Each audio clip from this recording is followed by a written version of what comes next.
Совет по вопросам межэтнических и межконфессиональных отношений при главе областного центра Марии Пермяковой пополнился новыми участниками. Общественники подвели итоги уходящего года.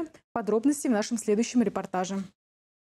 Заседание Общественного межэтнического совета открыл заместитель главы Астрахани Назар Кучерук. Он сообщил присутствующим об изменениях, произошедших в составе совета, и представил его новых участников. Мы рады приветствовать Магомедова и Субмагомедовича. Также рад приветствовать председателя Астраханской общественной организации «Молодежный центр ногайской культуры» ИДГ Аль-Мухамедова Ильдара Салаватовича и недавно избранного председателя Астраханской региональной общественной организации культуры и верия Габилая Гизо Роландовича. Коллеги, я всех искренне поздравляю. Я уверен, что новый этап в вашей жизни, новые назначения послужат доброму делу для нашего родного города и по вашему направлению.